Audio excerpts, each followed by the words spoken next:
গ্রেপ্তারের নামে থানায় নিয়ে নির্যাতন করা হতো। তারা গুলি করেছে এবং আপনারা জানেন বরিশাল মহানগর বিএনপির সদস্য জিয়াউদ্দিন শিকদার এবং আহ্বায়ক মনিরুজ্জামান ফারুক ভাই তাদেরকে কুপিয়েছে এবং মহানগর জেলা যুব দলের বাদন খান রিপন তাকেও মৃত্যুপ্রায় অবস্থায় রেখে তারা পালিয়েছে। ওখানে পাল্টাপাল্টি হামলা হয়েছে, অনেকেই আমাদের আহত হয়েছে, গুলিবিদ্ধ হয়েছে। কারাবন্দী দিবসে হরতাল পালনকালে পুলিশের হাতে আটক হই, 4টি মামলা একসাথে খেয়েছি এবং গ্রেপ্তার ছিলাম, দীর্ঘদিন হাজতেও ছিলাম। তারপর আন্দোলন সংগ্রামের কথা যদি বলতে হয়, সাবদল করার কারণে আমার বাবার মুক্তিযুদ্ধের সার্টিফিকেট বাতিল করা হয়েছে। আমরা কিন্তু কেউ ঘরে থাকতে পারিনি, নির্দিষ্ট কোনো স্থানে রাতে ঘুমাতে পারিনি। যেখানে ঘুমাতাম আন্দোলন সংগ্রাম হরতাল চিরুনি অভিযান চলত, সেখান থেকে তুলে নিয়ে আসতো, হাত পা বেঁধে মুখ বেঁধে বিভিন্ন থানায় নিয়ে অন্য মামলা চালানো। 12 সাল থেকে নিজের বাসায় কবে ঘুমিয়েছি আমার জানা নাই।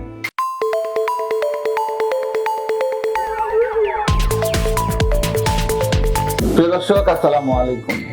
1971-এর মহান মুক্তিযুদ্ধে সকল শহীদের প্রতি শ্রদ্ধা জানিয়ে শুরু করছি ফ্ল্যাশ টিভির আয়োজিত ফিরে দেখা আমার আমি। ফিরে দেখা আমার আমিতে আপনাদের সবাইকে স্বাগত। দীর্ঘ 15 বছর শেখ হাসিনার শাসনামলে এদেশের হাজারো মানুষ গুম, হত্যা, অত্যাচার, অপমান, লাঞ্ছনার শিকার রয়েছে। হাজারো মানুষের ভিতর হাজারো না বলা কথা, আর এই না বলা কথা বলার জন্য ফ্ল্যাশ টিভির সাথে আজকে আমাদের সাথে উপস্থিত আছেন বরিশাল জেলা ছাত্র দলের সভাপতি জনাব তারেক আল ইমরান। আমরা জনাব তারেক আল ইমরানের দীর্ঘ 15 বছরের না বলা কথা নিয়ে গল্প শুনবো এবং জানবো কেমন ছিল এই 15 বছর। আসসালামু আলাইকুম। ওয়ালাইকুম আসসালাম। কেমন আছেন? আলহামদুলিল্লাহ। বর্তমানে ব্যস্ততা কেমন যাচ্ছে? ব্যস্ত ভালোভাবেই কাটছে আমাদের সময়।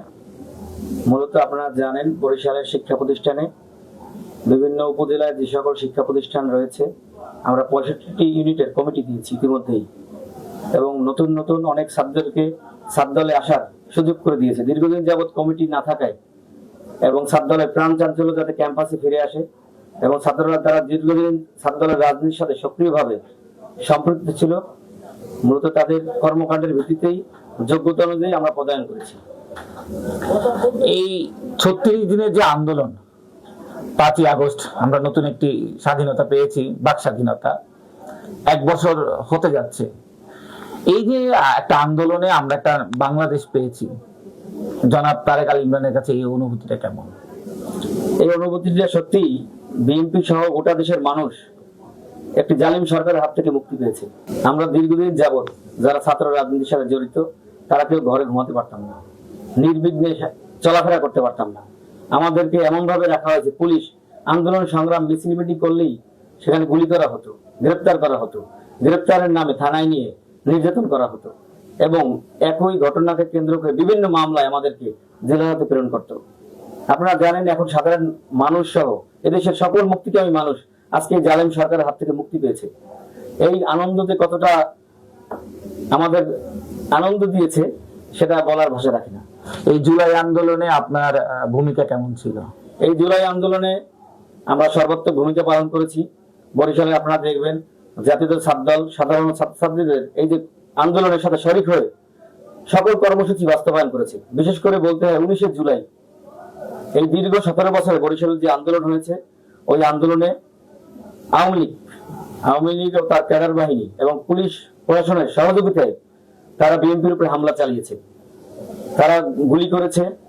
এবং আপনারা জানেন বরিশাল মহানগর বিএনপির সদস্য জিয়াউদ্দিন শিকদার এবং আহ্বায়ক মনিরুজ্জামান ফারুক ভাই তাদেরকে কুপিয়েছে এবং মহানগর জেলা যুব দলের বাদন খান রিপন তাকেও মৃত্যুপ্রায় অবস্থায় রেখে তারা পালিয়েছে। ওখানে পাল্টাপাল্টি হামলা হয়েছে, অনেকেই আমাদের আহত হয়েছে, গুলিবিদ্ধ হয়েছে এবং তারা তো তা করেই ক্ষান্ত হয়নি, তারা অনুরূপ ওই মামলাও করেছে এবং সেই মামলায় আমি 14 নম্বর আসামি এই জুলাই আগস্টের আন্দোলনে।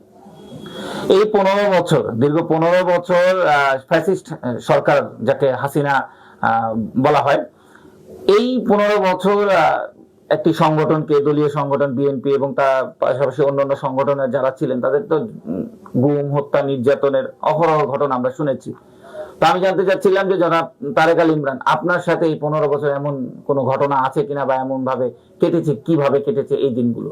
এই দিনগুলো কষ্টের এবং বেদনার।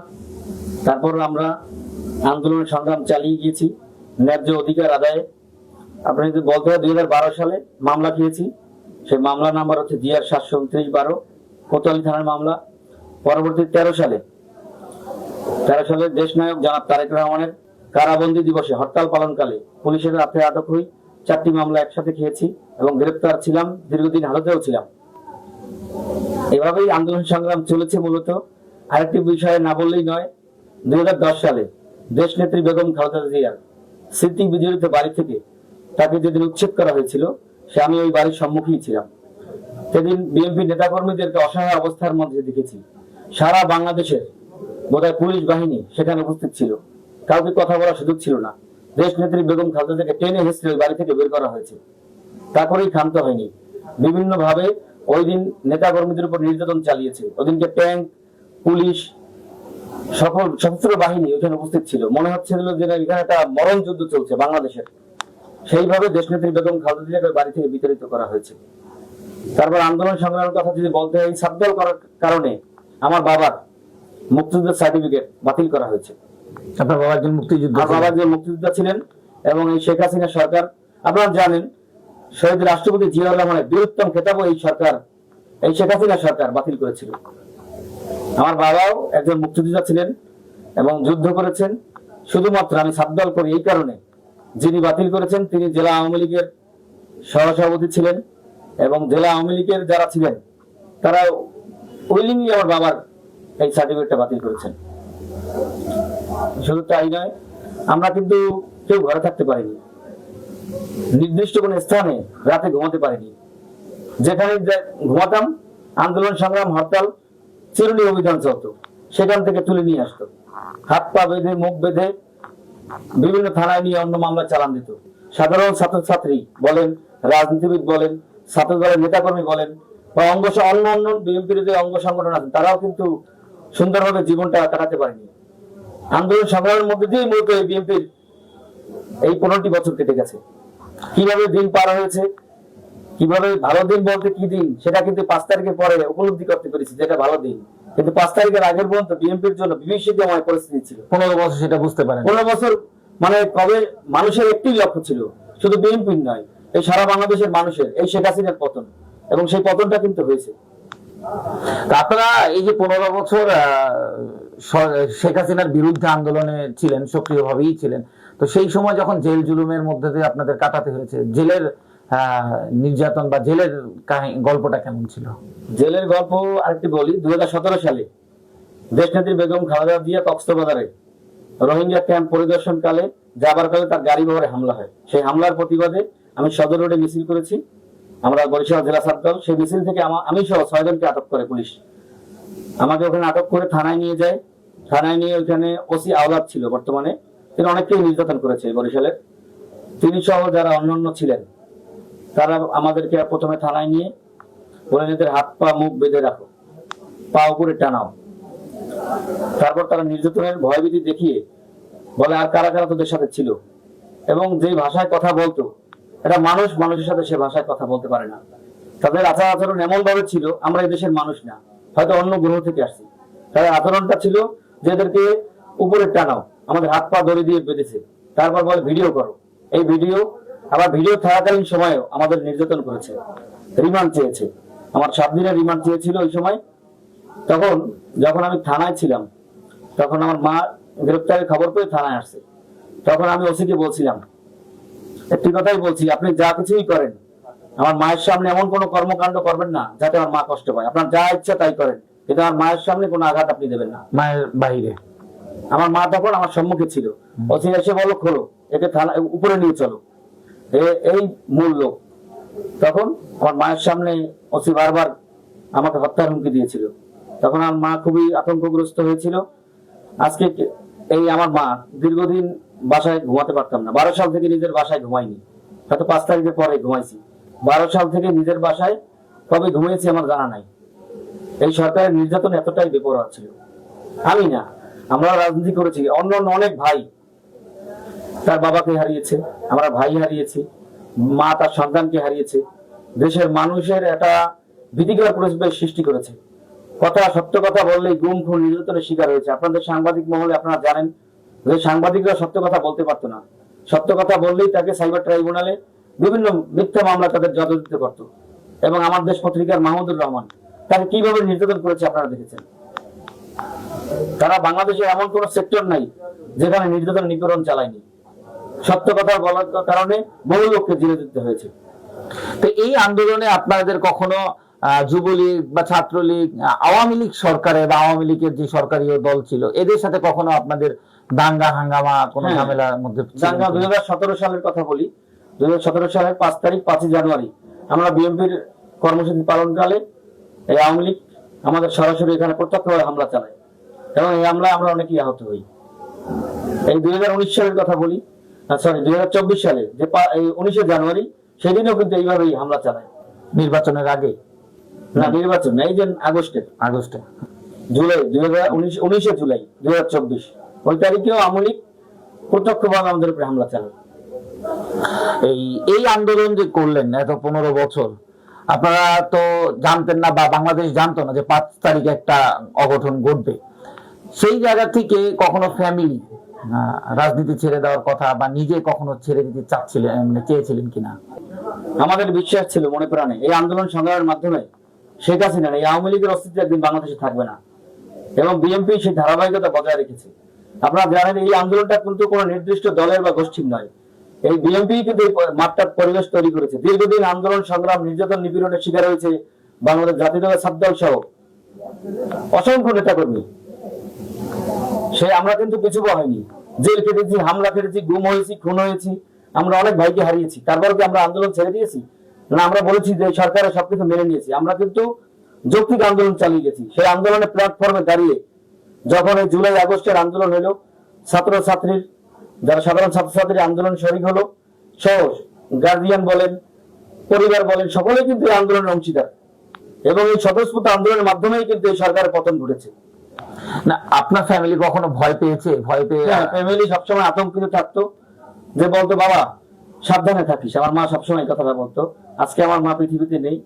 আমার মা দীর্ঘদিন বিভিন্ন আওয়ামী লীগের আমার বাবার নামে এই পর্যন্ত 17টি মামলা হয়েছে। আপনার বাবার নাম? আমার বাবার নাম। উনি কি রাজনীতি করতো? উনি রাজনীতি করতেন না, কিন্তু আওয়ামী লীগের পক্ষ থেকে বিভিন্ন হামলা মামলা হয়েছে। শুধু আমরা বিএনপি পরিবার এই কারণে। বাবা বেঁচে আছেন? হ্যাঁ, বাবা বেঁচে আছেন। আমার মা দীর্ঘদিন ক্যান্সারে আক্রান্ত ছিলেন। আমার মা 13 ফেব্রুয়ারি 2024 তারিখে মৃত্যুবরণ করেছেন। আমার একটাই কষ্ট, আমার মা এই সরকার পতনের, এই স্বৈরাচারী সরকারের পতনটা দেখে যেতে পারেনি। 2018 সালে যখন নির্বাচনে ভোট কেন্দ্রে কেউ উপস্থিত হতে পারেনি, তখন আমার মা, আমি একটা জায়গায় পলাতক ছিলাম, বাসায় থাকতে পারতাম না। সেখান থেকে আমরা রাজনীতি পরিচালিত করতাম। আমার মা আমাকে ফোন দিল নির্বাচনের দিন। তখন আমার মা ক্যান্সারের একজন পেশেন্ট, যে বললেন যে বাবা চল ভোট দিতে যাবো। আমি তো, তুমি এই শরীর নিয়ে যাবা কিভাবে? তখন সে বললো না, আমার ভোট দিতে হবে, সবাইকে ভোট দিতে ডাক। তখন 2018 সালে বরিশাল ল কলেজে আমি ভোট কেন্দ্রে ছিলাম। ওখানে আমার মা নিজে গিয়েছে এই মুমূর্ষু অবস্থায়, তাকে ক্যান্সারের তখন কেমো দেওয়া চলছিল, তার চুল পড়ে গিয়েছে, সেই অবস্থায় আমার মা গিয়ে ভোট দিয়েছে এখানে। আমার মা এই সরকারের পতনটা দেখে দিতে পারেনি। এটা আমার আজীবনের আফসোস থেকে যাবে যে আমার মা এই স্বৈরাচারী সরকারের পতন নিজ চোখে দেখতে পারেনি। তো এই 15 বছরের মধ্যে এমন কোন স্মৃতি এখনো মনে পড়ে যেটা মনে পড়লে এখনো শিহরিত হয়ে ওঠে, মন কষ্ট লাগে? এই স্মৃতিটাই বেশি আমার বেদনাদায়ক, যে 2018 সালে যখন আমার মা ভোট দিতে গিয়েছিল, ভোট দিয়েছে, কিন্তু আমার মা নামাজ পড়তেন সবসময়। দেশনেত্রী বেগম খালেদা জিয়ার জন্য দোয়া চাইতেন, আল্লাহ যেন তাকে সুস্থ রাখে। এবং তিনি যখন জেলে ছিলেন, আমার মা নামাজ আদায় করতেন তার জন্য, যে বলতেন তার মতো একজন ভালো মানুষ দীর্ঘদিন যাবৎ জেলাতে আটক আছে, এই সরকারের পতন নিশ্চিত। উপর আল্লাহর একজন আছেন এবং তার বিচার অবধারিত। আপনি যেহেতু একজন ছাত্র রাজনীতির সাথে এখনো সম্পৃক্ত আছেন এবং একটা পদ নিয়ে, দায়িত্ব নিয়ে কাজ করছেন, তো সেই জায়গা থেকে জানতে চাচ্ছিলাম যে আগামীর বরিশাল বা আগামীর ছাত্র রাজনীতিটা আপনার কাছে কেমন মনে হবে? যেহেতু আপনারা জানেন তারুণ্যের অহংকার জনাব তারেক রহমান ছাত্রদলের সাংগঠনিক অভিভাবক, তিনি ছাত্রদলকে সেভাবেই পরিচালনা করছেন। সারা বাংলাদেশে আপনি দেখবেন সর্বত্র কিন্তু ছাত্রদলের রাজনীতি সুন্দরভাবে পরিচালিত হচ্ছে এবং বাংলাদেশের উপজেলা কেন্দ্র থেকে উপজেলা, পৌর, কলেজ, ওয়ার্ড, ইউনিয়ন থেকে কিন্তু ছাত্রদল অনেক সুসংগঠিত ও শক্তিশালী। এবং ছাত্রদল দেখবেন এই জুলাই আগস্টে আন্দোলন সংগ্রাম করেছে, অতীতে আন্দোলন করেছে, স্বৈরাচারী শেখ হাসিনার পতন ঘটিয়েছে, স্বৈরাচারী ইরশাদের পতন ঘটিয়েছে। এই ছাত্র রাজনীতির মাধ্যমে কিন্তু এই সকল পতন হয়েছে। আর ছাত্রদল কিন্তু সর্বাগ্রে ভূমিকা পালন করেছে। ছাত্রদল এমন একটি সংগঠন, যে সংগঠন কোন লোভ লালসার ঊর্ধ্বে থেকে রাজনীতি পরিচালিত করছে। ছাত্রদল যারা করেছে তারা অনেকেই শিক্ষাঙ্গনে যেতে পারেনি, শিক্ষাঙ্গন ক্ষতিগ্রস্ত হয়েছে, তারপর কিন্তু সংগঠন ছেড়ে যায়নি। আপনি দেখতে পারবেন না এই এত দীর্ঘ আন্দোলন সংগ্রামে, এই 17 বছর আন্দোলন সংগ্রামে কোন ছাত্রদল কোথাও কোনো অন্য কোনো লোভ লালসা তাদেরকে গ্রাস করতে পেরেছে কিনা। তারা কিন্তু অন্য কোনো সংগঠনে যোগদান করেনি, নির্যাতন সহ্য করেও কিন্তু রাজপথে ছিল। যার যার অবস্থান থেকে সে কিন্তু ভূমিকা রেখেছে। তা ছাত্রদল একটা গৌরবের সংগঠন, ছাত্রদল ঐতিহ্যের সংগঠন। ছাত্রদল পেরেছে, ছাত্রদল পারবে। এবং সকল শিক্ষা প্রতিষ্ঠানে আমরা কমিটি দিয়েছি। ছাত্রদল কিন্তু তার প্রাণ চাঞ্চল্য ফিরে পেয়েছে। এই দেখেন যত ভালো ভালো কাজকর্ম ছাত্রদলই করছে। বর্তমানে আপনার এই যে খাতা, কলম, পরীক্ষার্থীদের পানি, স্যালাইন, ছাত্রদল কিন্তু তারা আলাদা ডেস্ক রেখেছে। এবং সেখান থেকে কিন্তু যা প্রয়োজনীয়তা, কোনো গরিব ছাত্রছাত্রী আছে তার ফর্ম ফিল আপ করতে পারতেছে না, ছাত্রদল সেখানে ভূমিকা রাখতে পারতেছে এবং ভূমিকা রাখছে। এবং কিছুদিন আগেও দেখবেন বৃক্ষ রোপণ কর্মসূচি ছাত্রদল পরিচালনা করছে সহযোগিতা ছাত্রদলের নির্দেশনা অনুযায়ী। তো সেই জায়গা থেকে আগামী বরিশাল কেমন হওয়া উচিত? বরিশাল আগামী দিনে আরো, যেহেতু দীর্ঘদিন যাবৎ আন্দোলন সংগ্রাম করেছে, অনেকে সাহস করে এগোতে পারেনি। এবং যারা ছাত্রদল করতে আগ্রহী, নতুন নতুন যারা মুখ, তারা সবাই কিন্তু ছাত্রদলের কর্মকাণ্ডের সাথে যুক্ত হওয়ার জন্য আশা ব্যক্ত করেছে। এবং তারা বলেছে যে ভাই আমরা ছাত্রদলের ক্যাম্পাসে সুন্দরভাবে ছাত্রদলের রাজনীতি পরিচালনা করতে পারি, এজন্য আমাদেরকে কমিটি দিন এবং আমরা যদি কাজ সুন্দরভাবে আরো এগিয়ে নিতে পারি, যার ধারাবাহিকতায় কমিটির কার্যক্রম চলমান রয়েছে। বরিশালবাসীর জন্য কি বলবেন? বরিশাল মূলত হচ্ছে বিএনপির ঘাঁটি। এখান থেকে সবসময় বিএনপি নির্বাচিত হয়ে আসছে। সুষ্ঠু নিরপেক্ষ যদি ভোট সম্পন্ন হয় এবং ভোটের অধিকার থাকে, অবশ্যই বরিশাল বিএনপি সেই ধারাবাহিকতা বজায় রাখবে। অতীতের ন্যায় বিএনপি এখন অনেক শক্তিশালী এবং সুসংগঠিত। এবং দেশ নায়ক জনাব তারেক রহমান এবং বরিশালবাসীর আন্দোলন সংগ্রাম এর জায়গা, এখান থেকে আন্দোলন সংগ্রামের মাধ্যমেই আমরা কিন্তু সর্বোচ্চ সফলতা লাভ করেছি। আমরা কোনো রক্তচক্ষু উপেক্ষা করে রাজপথে ছিলাম। এবং আগামীতেও বাংলাদেশে যদি এমন কোনো পরিস্থিতি উদ্ভূত হয় যে দেশ নায়ক জনাব তারেক রহমান যদি কোনো আন্দোলনের ডাক দেন, সেই আন্দোলনে আমরা শরীক হয়ে ইনশাল্লাহ এই বরিশালের মাটি বিএনপির ঘাঁটি, সেই কথার সততা আপনারা পাবেন। ধন্যবাদ আপনার এই মূল্যবান সময় থেকে আমাদের ফ্ল্যাশ টিভিতে সময় দেওয়ার জন্য। ইনশাল্লাহ ধন্যবাদ আপনাদেরকেও। আপনারা আমাদেরকে আজকে অনেক কিছু বলার সুযোগ পেয়েছি আপনাদের মাধ্যমে, অতীতের ন্যায়। প্রিয় দর্শক, এতক্ষণ আমরা শুনলাম দীর্ঘ 15 বছরের না বলা কথা এবং আগামী বরিশাল কেমন হবে, আমরা শুনলাম তার অতীতের কথা। প্রিয় দর্শক, জনাব তারেক আল ইমরানের এই 15 বছরের কথা আপনাদের কাছে কেমন লেগেছে এবং আগামী বরিশাল কেমন হবে, এই চিন্তা ভাবনাগুলো আপনাদের কাছে কেমন লাগবে, এই বিষয় নিয়ে আমাদের জানাবেন। এবং পরবর্তী পর্ব দেখার আমন্ত্রণ জানিয়ে আজকের মতো আমরা এখানেই বিদায় নিচ্ছি। সবাই ভালো থাকবেন, সুস্থ থাকবেন, এই প্রত্যাশায় আজকের মতো আল্লাহ হাফেজ।